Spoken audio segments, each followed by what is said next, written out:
Então, vamos continuar aqui no nosso workshop gratuito sobre o quadro de rotina. Nessa segunda aula, nós vamos falar sobre as bases da análise de comportamento. Vou falar para você sobre uma ferramenta muito poderosa, que é a análise de tarefas. E para isso, você vai aprender sobre cadeia comportamental. E também vamos falar sobre dicas e ajudas. Como a gente pode ajudar a nossa criança? A gente já sabe que aprender através do erro, ele é mais difícil, ele é mais longo, mais trabalhoso. E se a gente ensina a criança acertando e sabendo esvanecer essa ajuda de forma correta, vamos potencializar essa aprendizagem. Então vamos seguir aqui com a aula sobre essas bases da análise de comportamento. Vamos pensar num comportamento tipo correr. Correr, a gente corre e corre por muitos motivos. Então, a gente pode estar correndo por estar fugindo de alguém, a gente pode estar correndo para fazer exercício, e tudo isso vai depender de um contexto, né? Então, esse contexto, quando a gente vai analisar isso, que é essa resposta de correr, a gente vai analisar um antecedente e a gente vai até analisar uma consequência. O antecedente, gente, é o que inicia, o que faz aparecer essa resposta. Se eu vejo uma pessoa, um bandido, alguém que suspeita, uma pessoa que me dê medo, sei lá, um cachorro que tá vindo me morder, latindo, e eu saio correndo. Então, se eu conseguir fugir dele, possivelmente a próxima vez que eu vejo um cachorro que tá saindo correndo atrás de mim, o cachorro tá vindo correndo atrás de mim, eu vou correr para fugir também. Então, esse comportamento está sendo reforçado.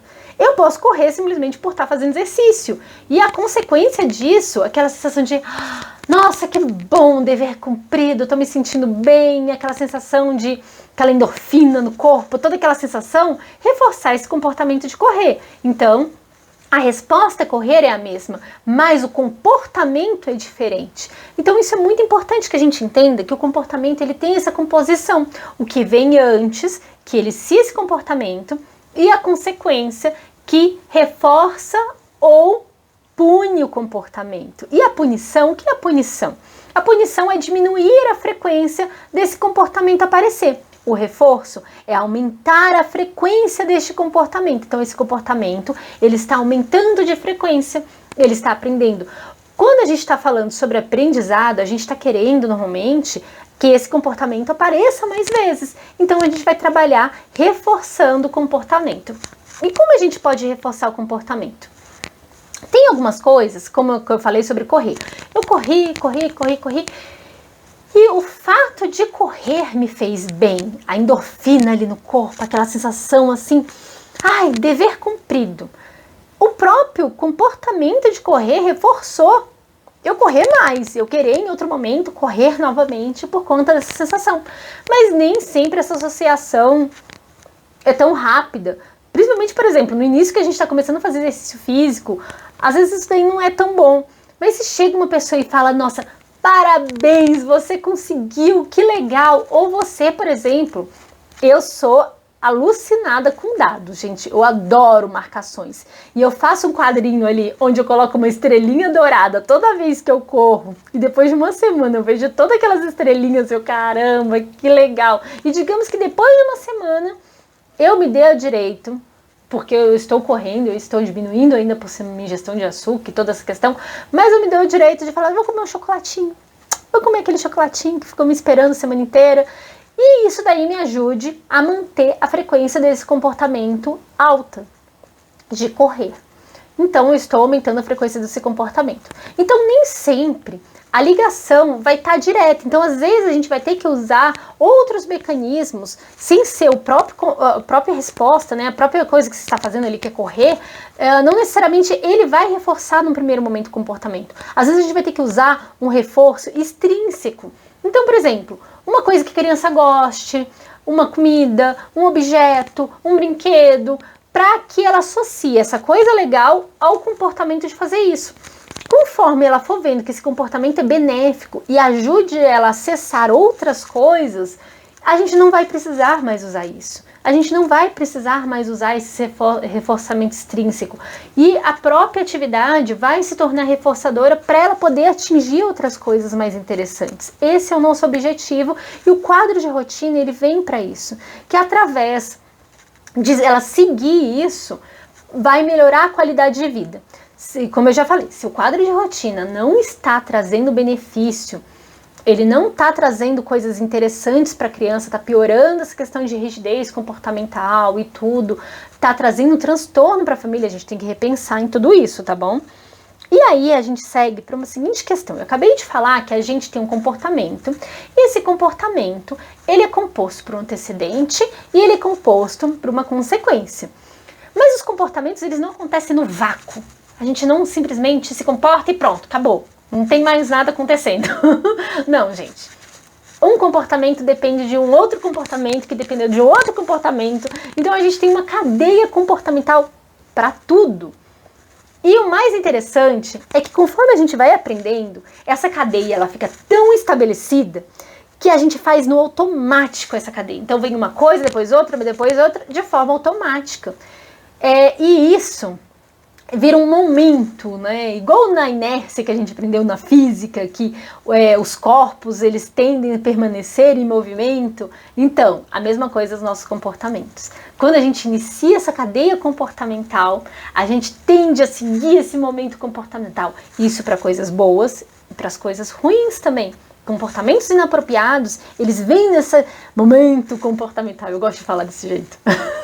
Acho que fica bonito. Sofisticado, momento.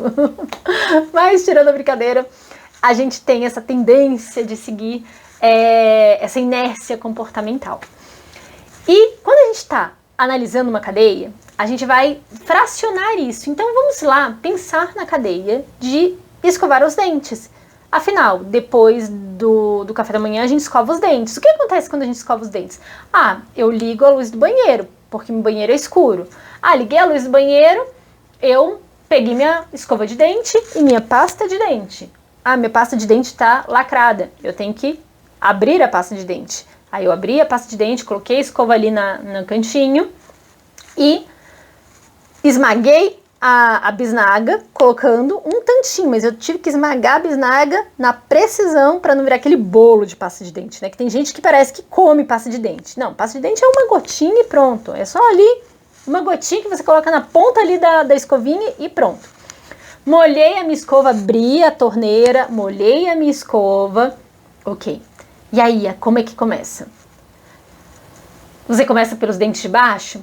Você começa por esses dentes, por esses, depois é para esse, depois é para esse, língua, céu da boca, a parte interna dos dentes. Como é que é a sua ordem de escovar os dentes? Então a gente vai descrever esse passo a passo dessa ordem para dentro, para fora, para cá, varrendo, movimento. Então você vai descrevendo todo esse passo a passo da escovação e a gente vai analisando, vai fazendo toda essa cadeia. Então, primeiro a gente escova aqui no lado direito, na parte inferior. Ok, virei a escova, fui pro lado direito. Superior. Escovei, esfrega. Agora eu vou para o outro lado. Aí eu vou pro outro lado, superior, inferior. Agora eu vou na lateral. Chique. Agora eu vou para outra lateral, frente. Agora eu vou para a parte interna. Volto para esse lado. Gente, a forma que eu escovo os dentes existe uma coisa que se chama movimento browniano, que é um movimento quase que aleatório, mas não chega a ser aleatório porque eu sigo o mesmo passo. Mas é totalmente ineficiente, tá, gente? Eu vou para um lado, vou para o outro, vou para um lado, vou para o outro. Se alguém tivesse feito um quadro de rotina para mim de como escovar os dentes, fazendo essa análise de tarefa, eu seria muito mais eficiente na hora da escovação e não perderia tanto tempo. Mas a minha escovação é perfeita e eu recebi estrelinha dourada da minha dentista, que ela falou que raramente vê dentes tão bem escovados iguais os meus. Então, apesar dos meus movimentos serem todos aleatórios, como vocês estão vendo, aleatórios não, mas todos bagunçados, que eu escovo de um lado, escovo do outro, volto para um, volto para o outro, minha escovação é 10, tá? Aí eu sigo escovando a parte interna, depois eu vou para a língua, vou para o céu da boca, aquele bochecho básico, ele vai, cospe, passa água de novo, cospe. Aí, pra terminar, eu gosto de usar aquele bochechozinho, né? Que é aquele Esse negócio de bochecho, aí eu tenho que abrir, colocar, dosar ali na tampinha, leva a boca, cospe e pronto. Finalizei. Abre a torneira, né, para limpar ali a pia e acabou. Enxugou ali as mãos e a boca, né, na minha toalhinha, desliga a luz e sai do banheiro, viu? Pronto, pegamos toda essa cadeia de passo a passo. Você vê que são vários comportamentos, várias respostas, e cada uma depende do comportamento anterior. Então, por exemplo, como é que eu poderia... eu esqueci de falar do fio dental, tá, gente? Tem um fio dental que eu não coloquei na ordem, que eu passo fio dental antes, absurdo, né? Esqueci do fio dental. Mas tem coisas que não dão pra gente passar, tipo... Se eu escovar sem pasta de dente, faz sentido?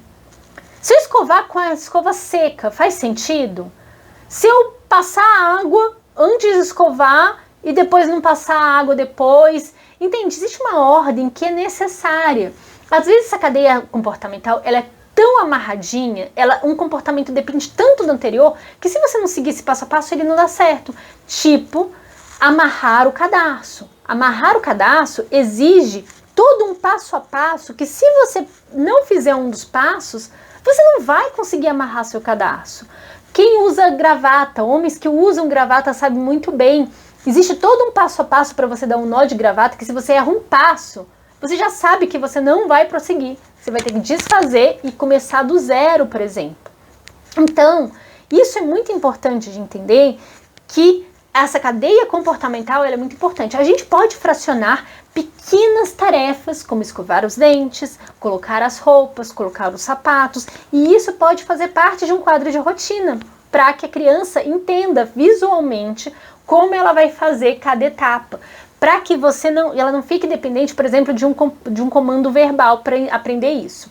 A gente pode fracionar essas etapas também com etapas maiores. Então, ao invés de etapas tão pequenininhas, a gente vai estar fazendo passo a passo de um café da manhã. Então, que uma atividade depende da outra no café da manhã. Então, pegar o prato, pegar o copo, abrir a geladeira, pegar a garrafa de leite. Então, a gente pode fracionar essas tarefas maiores.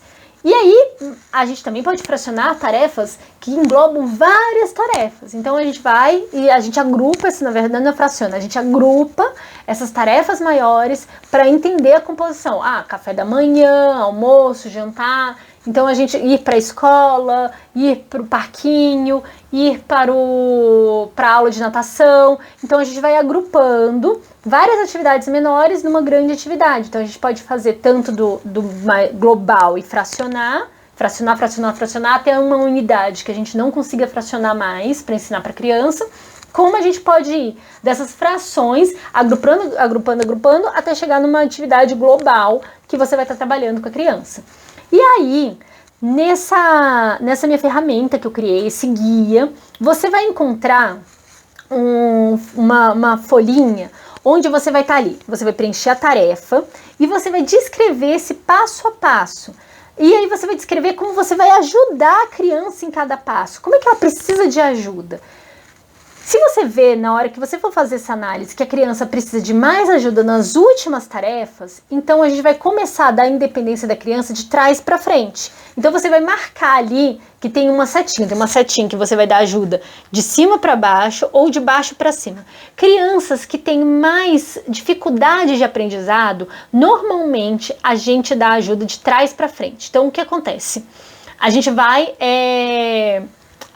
dar dependência, na verdade, de trás para frente. Então a gente vai ajudando tudo em cada passo. Então, por exemplo, a gente vai ensinar para a criança a colocar o sapato. E é um sapato que não tem cadarço, não tem nada disso. É simplesmente colocar a meia e encaixar o pezinho ali.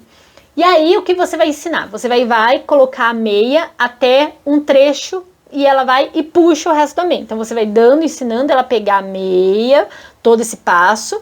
E a última ela faz sozinha. Aí depois a gente vai começar a colocar essa meia no meio do pé.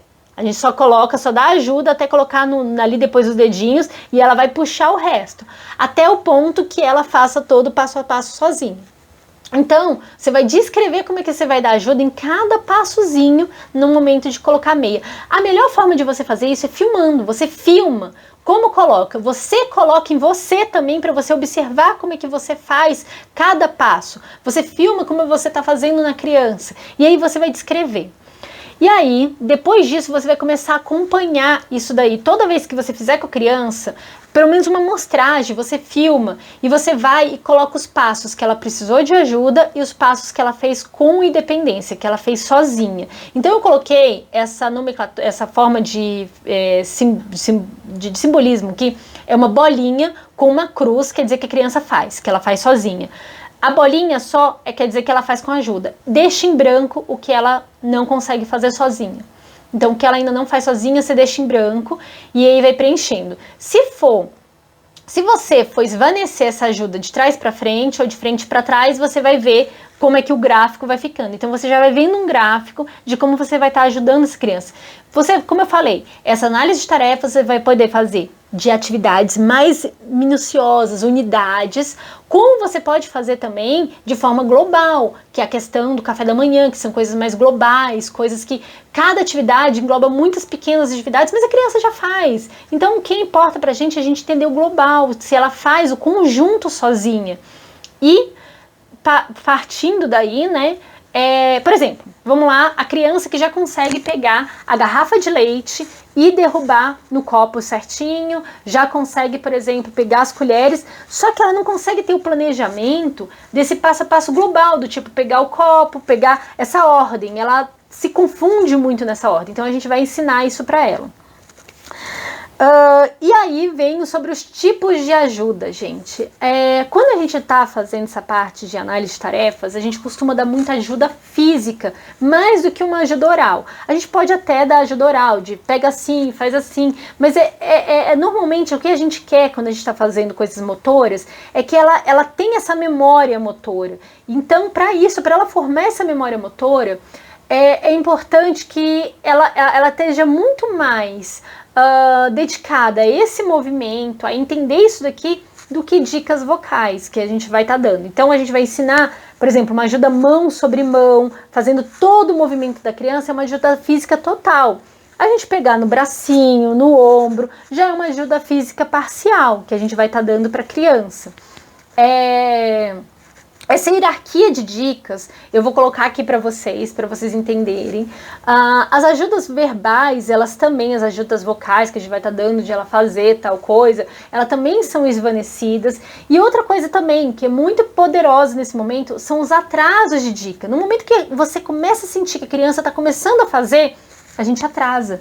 A gente vai atrasar alguns segundos para ver se ela vai fazer, se ela faz de forma adequada. Se ela errar, a gente vai entrar com correção de erro, técnica de correção de erro, que também tem no meu blog, gente. Vou colocar aqui no meu blog para vocês acessarem. Eu tenho no meu blog um ensino para vocês sobre técnicas de correção de erro. No meu blog eu falo sobre níveis de ajuda também, então acessem o meu blog. E aí, gente, para finalizar essa aula, eu queria falar sobre minha agenda TEA nível 1, para que vocês acessem essa agenda, porque nessa agenda eu ensino sobre a avaliação de habilidades fundamentais. Então lá, muito do que você vai ter dificuldade de ensinar na sua criança, você vai conseguir avaliar de forma mais profunda lá.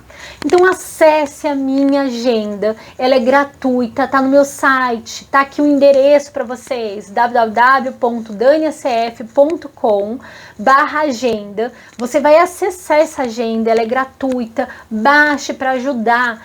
Quanto mais ferramentas, melhor. Então vocês estão ganhando aqui o workshop, com guia, e tem ainda por cima essa minha agenda, que ela também é gratuita. Então aproveitem, gente, divulguem, repasse, vamos estudar, vamos nos empoderar de informação para melhorar a qualidade da nossa vida, das nossas crianças, vamos melhorar o nosso ambiente. A gente só consegue melhorar tudo isso com informação, como eu digo, né? É amor em forma de informação, tudo isso. Então, tudo de bom para vocês, bom estudo e até a nossa terceira aula, onde eu vou apresentar o guia para vocês, detalhes do guia Eu vou falar mais sobre como vocês adquirirem novas figurinhas, onde vocês podem achar mais figurinhas de forma gratuita. Porque, como eu falei, eu listei algumas figurinhas, mas tem peculiaridades na vida de vocês que eu não vou saber. Tipo, a sua criança faz natação, a sua criança faz judô. E aí você vai precisar de figurinhas específicas, então eu vou te ensinar onde você consegue adquirir essas figurinhas de forma gratuita. Tá certo? Tudo de bom e até mais. Tchauzinho!